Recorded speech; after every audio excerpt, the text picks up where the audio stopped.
everybody, and welcome back to Dumb Words, the thoughts and advice you didn't ask for from a person unqualified to give it. I am your host, Tyler Edwards, author of the Outlands trilogy and Shadows of the Dark Realm. If you are an author and you are to that point where you are publishing your book and you're going, okay, now I need to set a price for that book. What should I price my book at?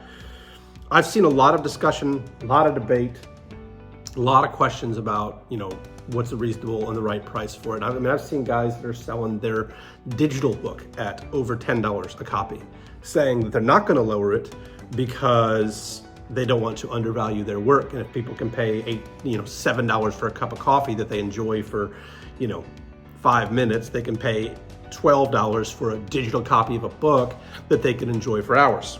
And I understand that argument, and it is quite reasonable from one perspective. And so that is the definition of being myopic. That is, you have a singular perspective and focus through which your opinions and thoughts are being governed.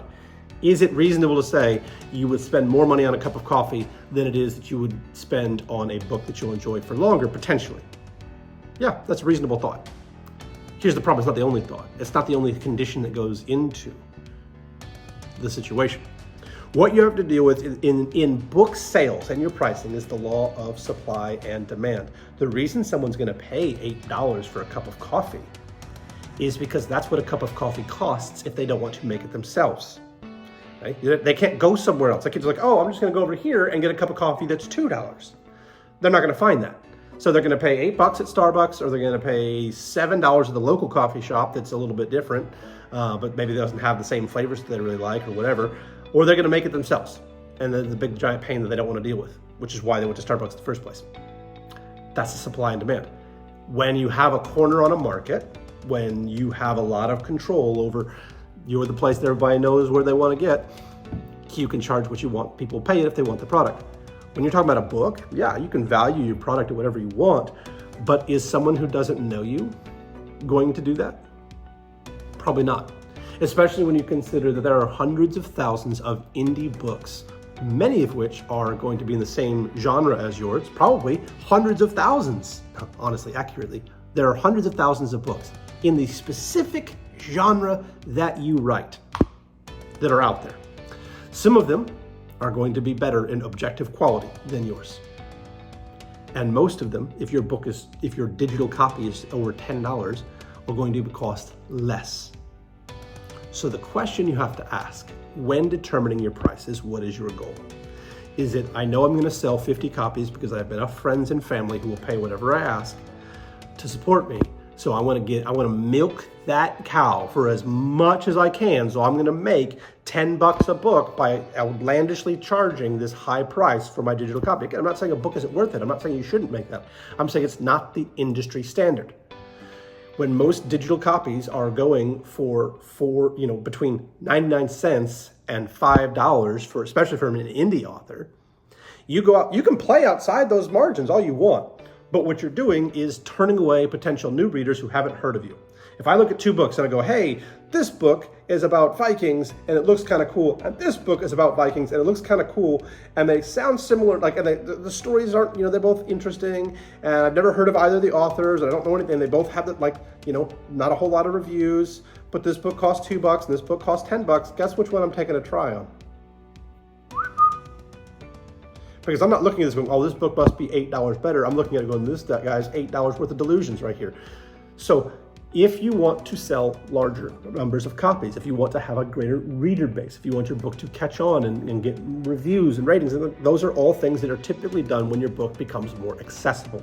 Accessibility of your book is going to be based on the price that you choose to charge.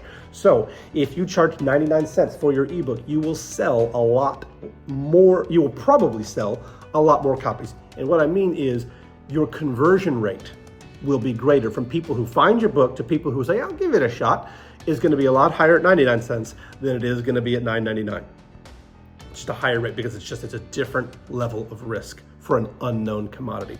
When you got a bigger name, you can charge more and people will pay it because guess what? They know what they're buying. They know what they're getting. When you go to Starbucks, it's also the reason when you go to Starbucks for that cup of coffee, that's why you're paying that, because you know exactly what you're going to get. When you buy an indie author book, you don't know what you're going to get. It could be a brilliant gem that was out there, and it's a sin that it hasn't been made into a bestseller and isn't being turned into a film franchise. Or it could be written in gibberish from someone whose understanding of the English language and recognition of grammar rules is less than that of a 5-year-old. You don't know what you're going to get. And so, yeah, people aren't spending $10 for a cup of coffee on an unknown. They're spending it on a known.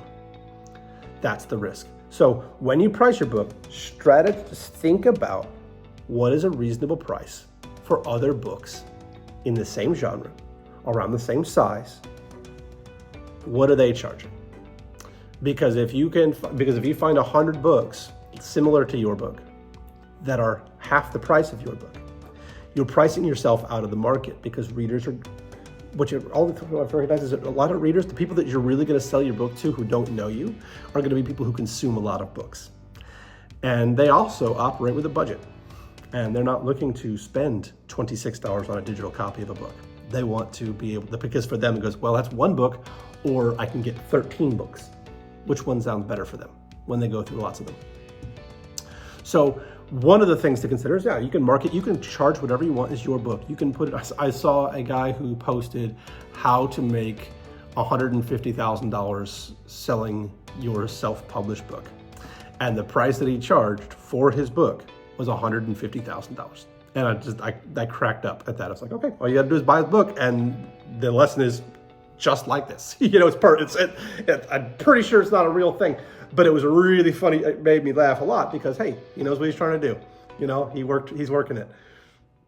If your goal is to get readers, then the higher price your book, the fewer readers you're gonna find, in most cases. Yeah, you'll make more per sale, but you will likely make a lot less sales, and you're going to have a smaller support system.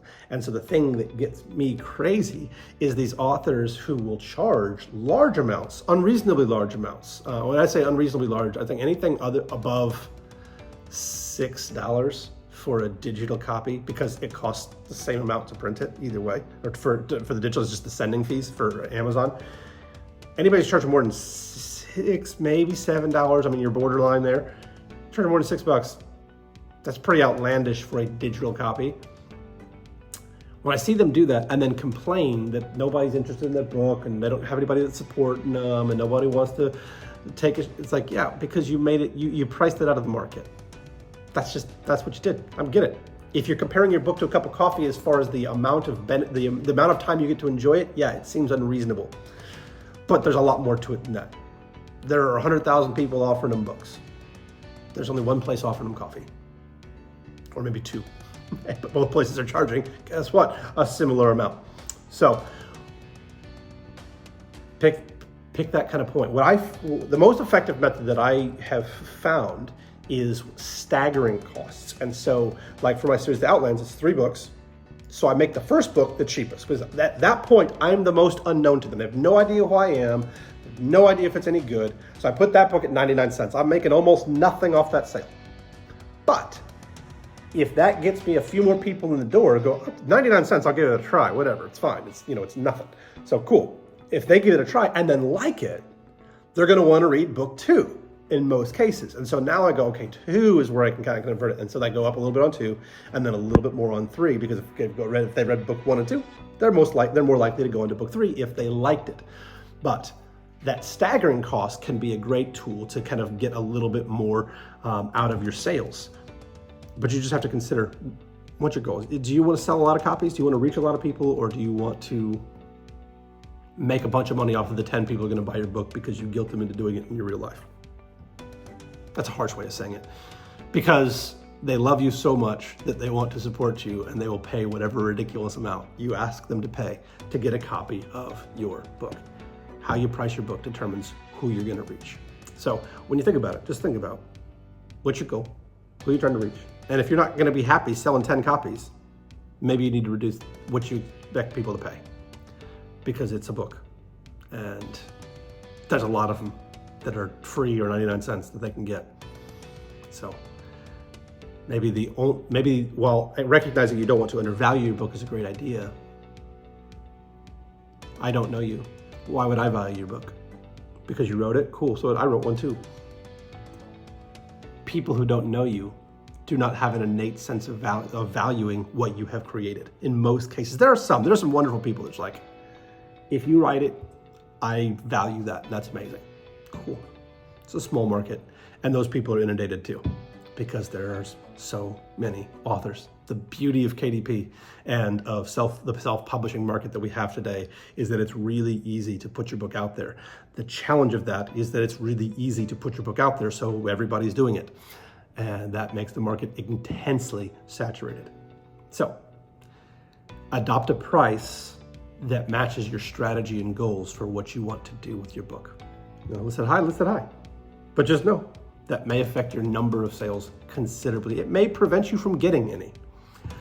List it low, maybe you don't make a lot, but maybe you move a higher volume.